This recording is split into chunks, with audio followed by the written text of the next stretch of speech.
नमस्कार मंडळी. नैसर्गिक आंबा प्रयोग हे मोकाट कृषी विद्यापीठाच्या प्रक्षेत्रावर इथं आज आपण आहोत.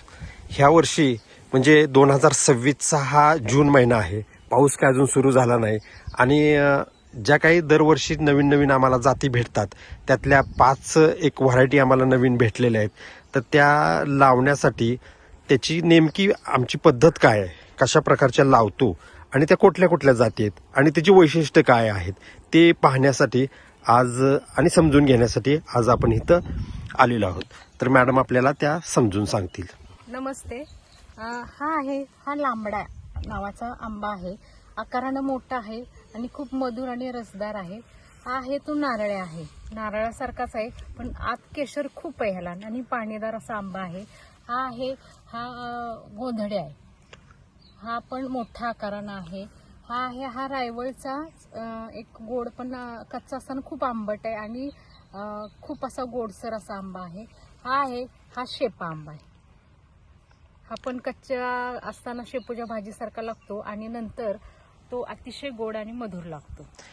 ह्या जातींच्या मध्ये तुम्ही अगदी गांभीर्यानं पाहिलं तर हा 1 नंबरचा लांबडा जो आंबा आहे त्याचा कुयाचा आकार, तर त्याचबरोबर हा नारळाचा कुयाचा आकार, शेपाचा आकार, हा रायवळच्या छोटासा जो चुकून खायचा आणि गोड आंबट जो आहे तो आंबा, आणि हा इकडचा हा जो 3-5वी व्हरायटी आहे. या प्रत्येक ह्या गोधड्यामध्ये किंवा नारळ्या, लांबडा आंबा, शेपामध्ये ह्या कुयांवरनं तुम्हाला प्रत्यक्ष तो कसा आकारानं असेल, आंबा आकारानं असेल ते कोळीवरनं आपण ओळखू शकतो. तर ह्या ठिकाणी जो लावताना अगदी छोटासा, अगदी एक कुईचा आकार किती आहे आणि त्याच्या 3 पट ती खोल गेली पाहिजे. नैसर्गिकदृष्ट्या तुम्हाला 3x3चा खड्डा, त्याच्यामध्ये अमुक टाका, हे खत टाका, ते टाका, असं आम्ही करत नाही. आता ह्या ठिकाणी ह्या शेपा आंब्याचं कुई उगवताना दिसते बघा. तर त्याची मुळी ही भरा 3 फूट खाली गेली पाहिजे येत्या त्याच्या ह्या सीझनमध्ये आणि त्याचा वर शूट आला पाहिजे. तशी अशी आडवी कुई लावतो आम्ही आणि त्याला ह्या आंब्याच्या कुईला आम्ही आव्हान करतोय की इथलं आज तुला ह्या पंचमहाभूतांच्या सानिध्यात आम्ही तुला म्हणजे अर्पण केले आणि ही जी माती आहे, इथला जे काही सुपीक हा जो काही इथला माहोल आहे त्याचा वापर करून इथून पुढच्या जे काही पशु पक्षी प्राणी इथे येतील त्यांनी समाधान खाऊन पिऊन समाधान करावं.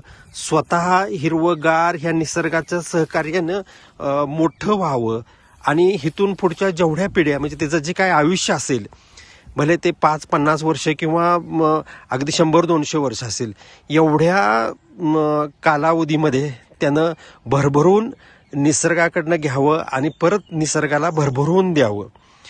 ह्या सगळ्या ह्याच्यामध्ये ह्या पंचमहाभूतांची काळजी घेणं आणि त्या पंचमहाभूतांच्या काळजीबरोबर आपण एक सहयोगी जीवन जगणं, जीवनशैली स्वीकारणं, सहयोगी सहजीवन जीवनशैली स्वीकारणं आणि सर्वांना इथं घेऊन आपला जीवन प्रवास करणं हे आमचंही ध्येय आहे. आणि इथं जे आज जी कुई लावली ती तिचंही ध्येय तशाच प्रकारचं म्हणजे निसर्गाचं ध्येय अगदी सहज आपल्याला इथं पाहायला मिळेल किंवा प्रत्यक्ष अनुभवायला मिळेल. तर हा जो काही ह्या नवीन जातीच्या आंब्यांचा इथं जो काही आम्ही लागण करतोय त्याचा हा इथल्या निसर्गाला केलेलं विनंती म्हणा किंवा आव्हान म्हणा किंवा त्याचं आम्ही मागितलेलं सहकार्य म्हणा, अशा ह्या मंगल प्रसंगी आम्ही तुम्हाला सगळ्यांना सामावून घेतोय. आणि ज्यावेळेला ह्याला फळं येतील त्यावेळेला इथून पुढच्या पिढ्यांना त्याचा ह्या झाडांनी किंवा इथल्या निसर्गाने इथला संपूर्ण पृथ्वी तलावरचा जो निसर्ग आहे तो भरभरून सगळ्यांना सुखी समाधानी ठेवावं अशी इथल्या निसर्गरूपी परमेश्वराला मी विनंती करतो. धन्यवाद.